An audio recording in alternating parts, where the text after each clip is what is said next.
We can't trust our predictions because they're most often wrong.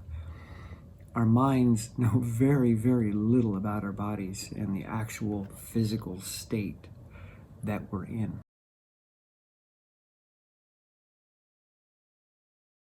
Come on. Do it. Come on, Fox, do it. There you go. Come on, all the way. All the way. Come on. It's just a truck. Come on, do it. Come on. Do it, Fox. Do it. Do it. Oh, you're such a chicken. You're such a chicken. Yes, you are a chicken. It's Monday morning, and normally that shouldn't have any significance for me because my job is 7 days a week. I don't get weekends. But now that I'm making this vlog, I feel that Monday should somehow introduce the week, or at least that's what my narrative identity is telling me. These people are expecting me to introduce how this week is going to go. What am I up to? What are my goals? But I don't know where I'm going. And why I'm bringing that up today is that there are a few, we'll call them discomforts, that have shown up on my plate. One is tendons in my left arm that are really not happy, likely from the amount of digging I've been doing in the project next to the parking pad. And then something in my foot, which happened when I ran up Mount Anthony, I don't know, was that a week, 2 weeks ago? I don't remember. And it felt bone painy in the bones around my arch. So I wasn't sure if that was a stress fracture forming. I don't know why it would be because I'm not running at all. But now I'm scared to run. And I feel myself really wanting to. I want to be running up the Old Stage Road, Mount Anthony, Bald Mountain, the 1,000 Steps. So many great places to run around here. And I'm excited to go out there and explore the Green Tunnel. But I'm also scared. If it is a stress fracture, I don't want to make it worse. And I want to be doing pull-ups. Like, that's my go-to. I love pull-ups now, which is ironic because when I was training as a skier back in the mid-80s, I hated pull-ups because they're so hard. So instead, I would do lots of dips and push-ups. I would focus on the pushing exercises, but I hated the pulling exercises because they're more difficult. Now it's the opposite. Now I want to do pull-ups, and I don't do nearly as many push-ups or dips anymore. But I don't want to do them because they hurt my tendon. So I've now got to find a way to empower myself that doesn't have anything to do with pulling exercises or running uphill. Because that's what my body wants to do. I can feel it. It's excited to play in those arenas, but I got to be cautious. So where is this week going to go? I don't know, but I'll find a way to empower myself, even though the things that I feel drawn towards are likely not going to be available. So that's what this week is about. Being gentle as I'm coming through a depression, knowing that the things that are likely to fill me up the most are not going to be there. And that's okay. We'll find a way. We always do. So nice when you're skiing through the woods, but out there in the wide open, it's brutally hot. Taking a well-needed drink break after using the V2 technique to climb up Middle Pownell Road, which is probably the longest, most challenging hill in this area. It's 10 to 13% for almost half a mile, but then continues for about a full mile at an average of, 8-9%. So it just goes on forever, and there are points that feel like a wall, and I was able to V2 the whole thing, which would not have been possible a while ago, and I don't know many people that would even try it. So I'm experimenting with using V2 for everything in a ski race, and whether or not that would be advantageous. Why I'm choosing to experiment with this is that you're using more power per stroke. Your tempo is a little slower, but you have significantly greater power. And if it would be possible to do just the V2 technique for an entire race, that would be a pretty big breakthrough. So I want to develop the strength to be able to do that, and then see what else can I do with that strength. So it's a fun challenge to get strong enough to be able to do this technique, but also to continually modify the technique so that it is possible. And it's a fun game to play right now. The bulk of the concrete work is done. I've got to just patch it to make it look smooth, and starting to build out my sill. I put a layer of wood glue on top of the pressure treated board in there, and now I'm going to make a mixture of sawdust and wood glue, which is waterproof wood glue.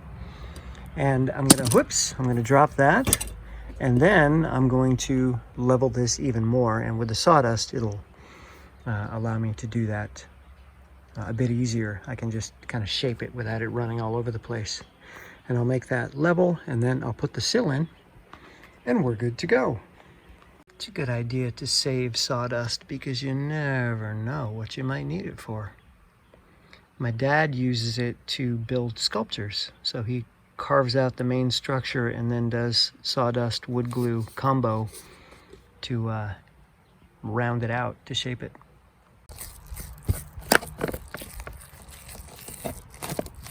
The wood glue sawdust combination is holding that pressure treated board in place, which I leveled out the best I could, and now it's ready for a sill. Ooh, look at that puma. What you doing, mama? You like a puma? I've always been amazed by dandelion seed dispersal.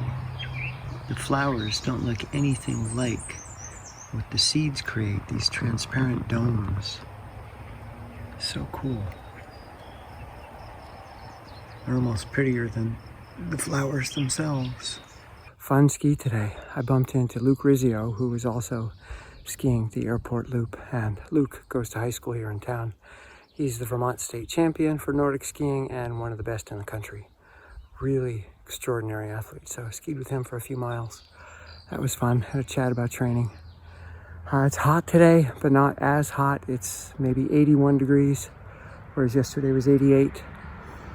So I'm taking stops in the shade and drink breaks and just cruising along and thinking how I might be able to take my experimental training models and apply them to local people, which I don't yet do. But I think they may benefit. So I'm cautious about stepping on toes with current coaching staffs, but I've learned a lot. I've seen extraordinary results practicing the things that I model in these videos, and it'd be fun to share it with other athletes and help them find a more compassionate approach to getting strong and getting fit without the stress and avoidance that I experienced when I was a young athlete, which is why I quit at the age of 20. My dad used to say that the woods are on fire, and he would try to get us to go outside and look at the sunset in the maple grove. Spectacular. Too hot for that, Wolfie? Poor little girl. So hot. I'm out on a roller ski, and I stopped for a drink. And I thought I would just hang out with the beautiful phlox flowers and listen to the birds for a bit.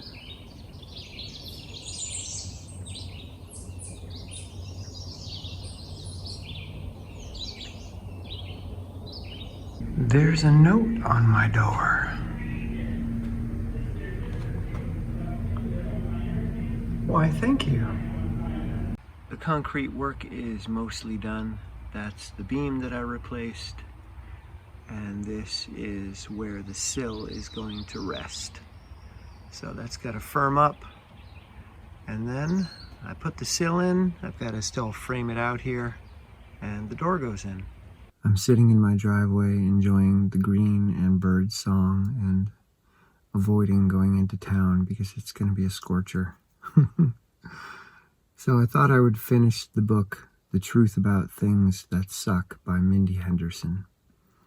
I only had a few minutes left to go, and the truth is it's pretty bad. I would never discourage someone from writing, but at the same time, I would encourage people to look at their tone. In fact, the book Good Prose, which I finished a couple days ago, one of the things they talk about is tone, and that a good editor will talk to a writer about the tone of the work, how it comes across. And this book by Mindy Henderson is, I think it's her first book, and the tone is that of the all-time ultimate authority who's got it all figured out. She's borrowing a style from Brené Brown, which doesn't even really work for Brené Brown unless you're a Brené Brown fan. And it just comes across as really arrogant in this book. And it's unfortunate because she's got a great story to tell. And when I say great, I don't mean yay exciting. I mean like a serious story.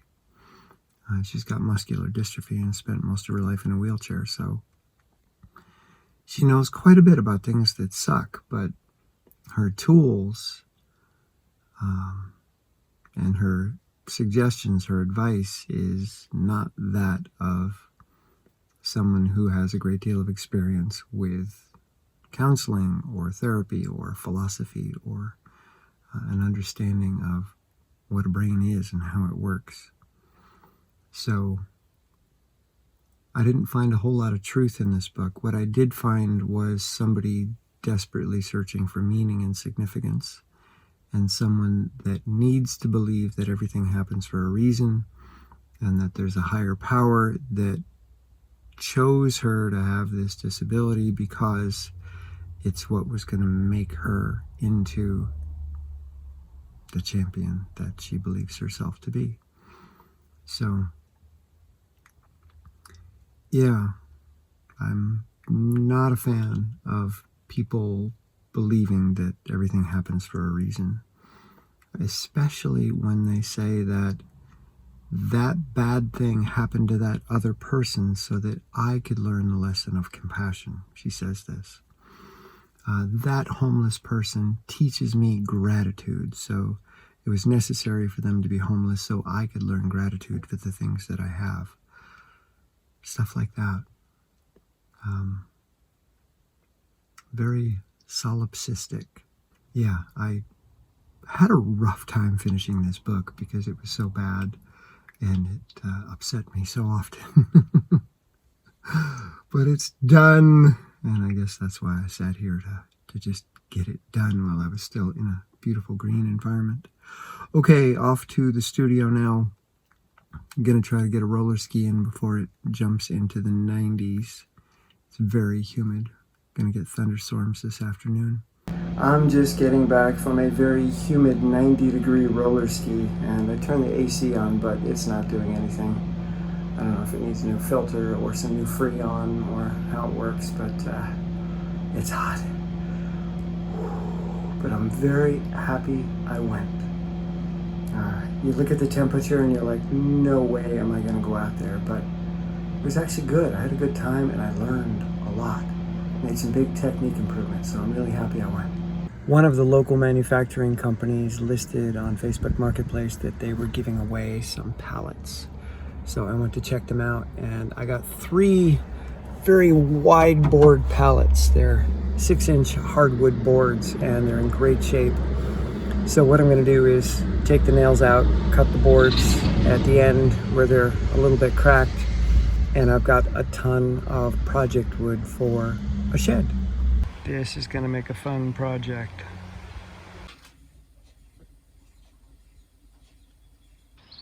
You're so silly. You're so silly, Fox.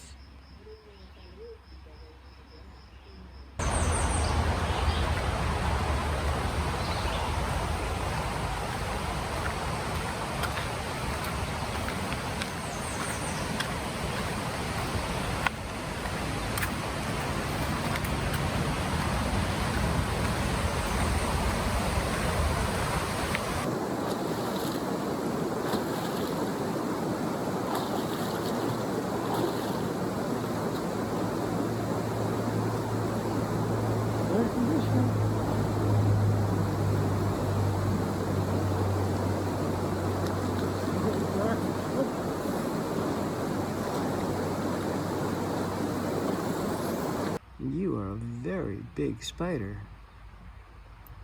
What kind are you? And you look like a very warm kitten. Uh-oh. You've got a tick on your eye, Fox. You've got a tick right there in your eye. Uh-oh. You gotta get that out. Poor Fox. Yeah, rub it. Rub that tick. Oh, Fox. Little butters.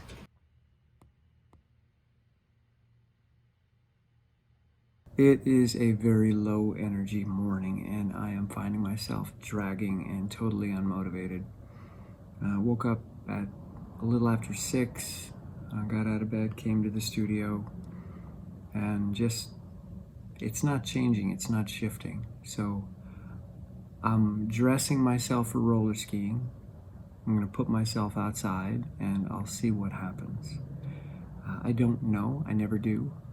Maybe it turns around, maybe it doesn't. Maybe I need a day of rest and sleep, who knows. But I'm taking the steps to get myself into movement because I won't know what the result is until I do that. And if the result is that I'm tired, well, I'll cut it short, I'll come back, and I'll take a long nap. But if the result is that my energy turns around, then great. But right now, I can't predict that. And this is the thing about the human mind that we really have to be careful with. We can't trust our predictions because they're most often wrong. Our minds know very, very little about our bodies and the actual physical state that we're in. So we have to test. And basically, for me, I've got two minds. I've got the story mind, the Tim with his life and his identity and his trajectory and his history, etc. And then I've got me minding the moment, which is really about experimentation and testing, rather than telling stories, because the identity Tim could tell a story about this day being a 0. He could tell a story about just not my day. But I'm not going to let him do that because I don't know. I'm going to put on the boots, open the door, go outside, put on the skis, take a few poles, and we'll see what happens. And I'll let you know. I just noticed this plaque for the first time on my roller skate. The birthplace of Vermont.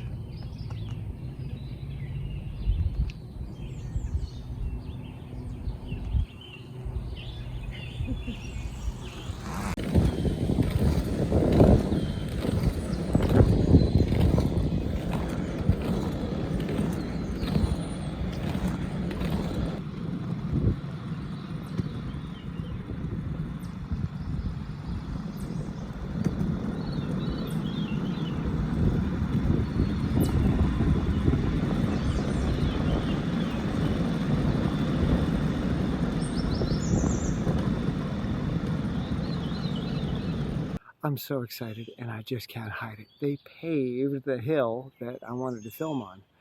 So I'm gonna pop the camera right here. This is about a 13 to 14% slope. It's one of the steepest hills in town. And with this fresh pavement, I'm really gonna be able to get my poles in good, which will be more similar to skiing, because often on a steep hill on roller skis, your poles slip. Anyway, the goal today is Inertia poling technique, which is upright, really locked in. Your arms are going through this like hinge pendulum motion, and the arms and legs feel like a unit. They power at the same time. So I'm going to do this 3 or 4 times, and then I'll show you the footage again from the other day of Ian skiing, so you can see that locked and loaded look. But I'm pumped to try it on the fresh pave.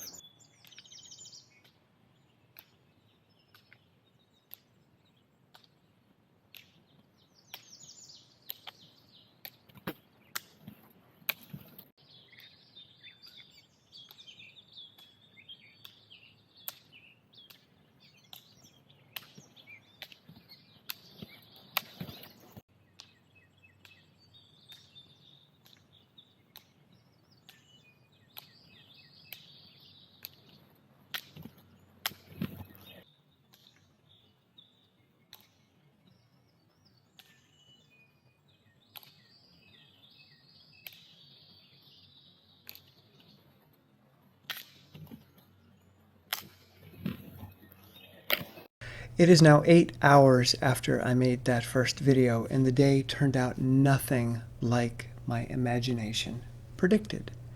As I know from repeated experience, my predictions of how I'm going to feel and what I'm capable of doing are almost always wrong.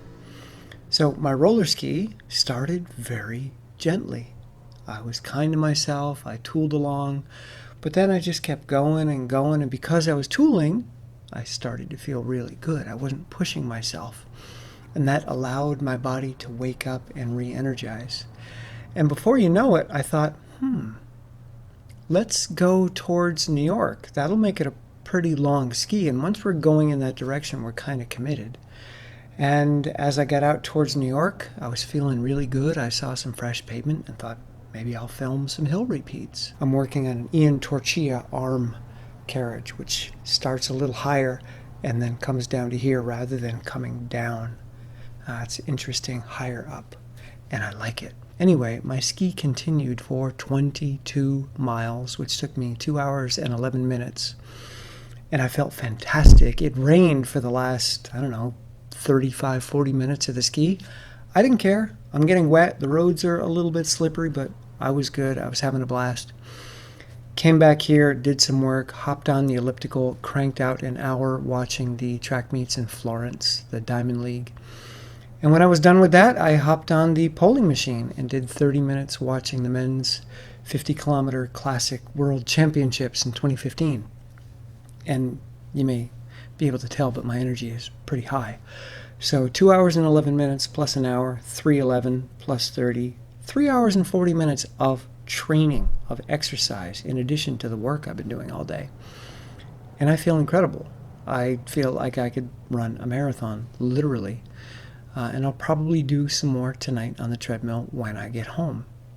But the guy that made that video this morning, my God, he was just devastated. He was empty.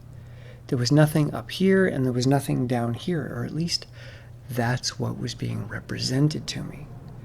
But was that representation accurate in relation to my body? Not at all. So this is what I have to do again and again. Even though I've been doing it forever now, I still have to challenge my predictions. I have to challenge my feelings. Now, that doesn't mean that I have to go hard. It doesn't mean that I have to push and use discipline or willpower. It just means that I have to say, I don't know if that's true. Let me find out in the gentlest way possible. Let me introduce myself slowly towards movement, or introduce myself into the outfit that I'm going to wear. Like, this is my elliptical and polling shirt. I have many shirts like this, identical color and style, because I go through a lot of them. So when this is on, those activities are likely to happen. When I put on an orange, yellow, or red shirt and ski boots, skiing is likely to happen.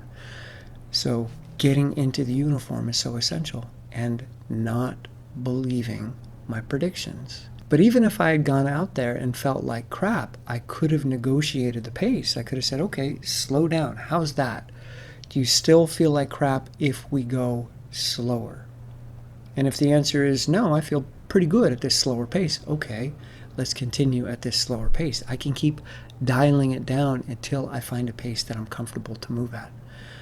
And if that doesn't work, which on very rare occasions is the case, I come home. I'm done. Maybe another nap. Maybe take the rest of the day off. I don't know. That's okay if that's what needs to be done. Okay, off to dinner. See ya. I'm taking some extra time this morning in my educational bubble to listen to the essays of E.B. White. I'm listening to this book because I realize that I'm more of an essayist than I am a nonfiction writer. I've tried to write nonfiction narratives, and I really struggle with it, but essays are something that really resonate with me, and E.B. White comes up a lot in many of the books that I read. People quote him on a regular basis. As I listen, I'm not quite sure that what he's writing are essays. They're interesting discussions or lenses on particular thoughts or topics or experiences he had on the coast of Maine, on a farm, or in New York City. He weaves his life in something that's happening in his local environment into a global narrative. So he melds the local here now with the global there then. And it's interesting, but an essay is more an attempt to discover your own thoughts than it is about capturing something that is happening here and now. Nonfiction, especially narrative, is about the capturing process, writing down the story as it happened, getting the details correct. But an essay comes from the verb to try in French and in Latin. It's about trying something out. It's about trying out your ideas, your thoughts, your words. I have this thought. I don't know where it goes. I don't know what it's sitting on. I don't know where it comes from, perhaps, but I have it. Or I have this feeling. Let me try it out in words. Let me put it to the test. So an essay is how one comes to better understand their own thoughts and feelings on a particular topic. And that's what I'm up to in my writing and research and analysis. I try things out, and I don't know where it's going to go. I don't have an idea in the beginning, and then I just find evidence to prove my idea correct. I have an idea, but I don't know if it works. I don't know where it's going to lead. I don't know how it pans out. I don't know if it's going to take people in a direction that will benefit them or hurt them or just be totally useless. More words that will have no impact at all. So I try as I write. My writing is a trial. So the essay is the perfect way to capture these trials, these journeys through language, through thought. And this is why I'm such a huge advocate for free speech.